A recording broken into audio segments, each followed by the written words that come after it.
All right, Merry Christmas to everybody that I know that are on Facebook. Just going to show you a little problem that I had. I just sold my Corvette, and when we went to deliver it, it started making a noise under the hood. And I want to show people who have a C5 Corvette what could be a problem with these cars. That's a very common problem, and I wanted to show it before I get rid of the car. Anyway, it started making noise under the hood, and before I could deliver the car, I wanted to fix the noise. And when I went to find out where the noise was coming from, thinking it was a tensioner pulley, it turned out to be the harmonic balancer. And I found out that this is a common problem with the C5, C6, and even possibly the C7 Corvettes. So I just wanted to show you so that you're aware of this, and if you're buying one or if you own one, when you get a certain amount of miles on it, this is something you may have to change. And just to show you where the problem lies. This is the old balancer that I removed. If you look at this balancer has walked from the front. It should be flush here. The pulley should be flush with the outer edge. And what it did, it walked towards the inside of the engine to where the timing chain cover is. And if you look at the back, it was rubbing on the back of the timing chain cover. And what this will eventually do, if you don't catch it, it'll rub a hole right through the timing chain cover. You'll wind up with big problems. So what you got to do is you got to pull this off, and to pull it off is not an easy task. You have to remove the steering rack.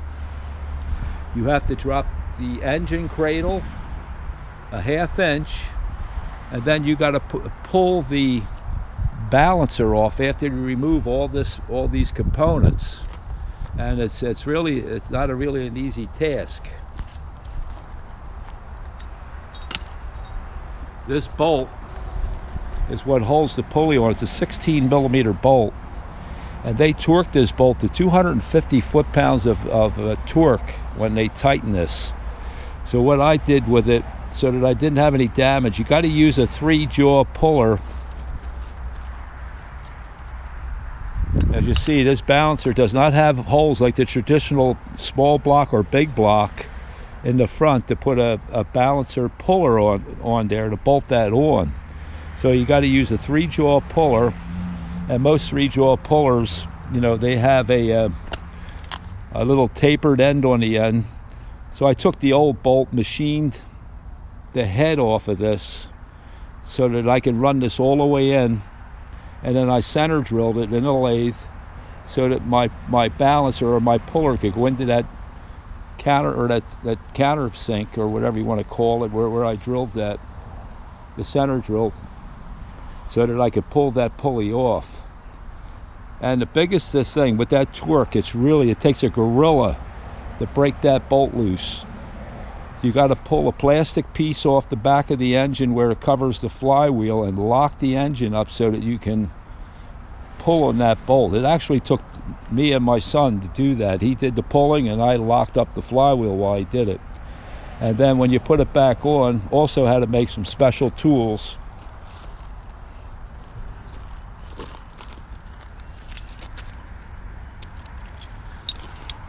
This is a tool I made years ago for the big blocks and the small blocks.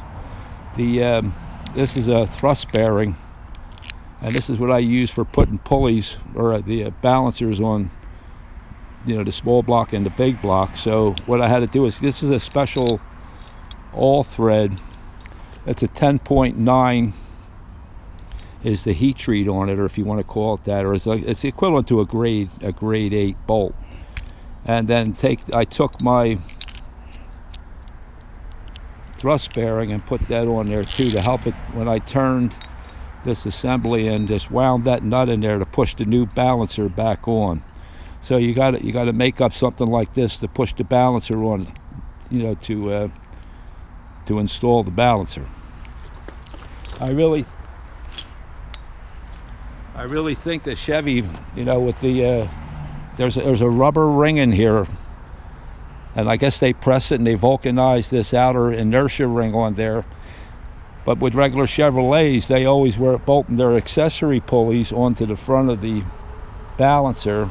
With this, they're using the inertia ring as the pulley, and I think that that's their issue. I think it was a very poor design myself, but this is what they've been doing in the Corvettes. So you just have to be aware of this, that this ring has to be flush. It walked back a good almost a half inch, 7/16 of an inch. It walked back, and like I said, it was rubbing on my timing chain cover, and I caught it just in time. You know, that had to be fixed before I could sell the car. And I just wanted to bring that to people's attention. And if you have any comments, you know, you just let me know. If they're going to ever have this problem, they got to do this job. I can help them with how to go about it.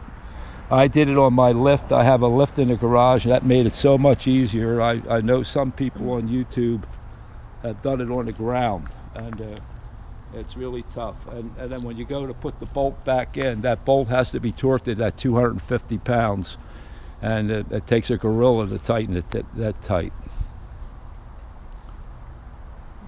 Anyway, just wanted to show you that, and just something you should look at if you own one of these, or if you're going to buy one.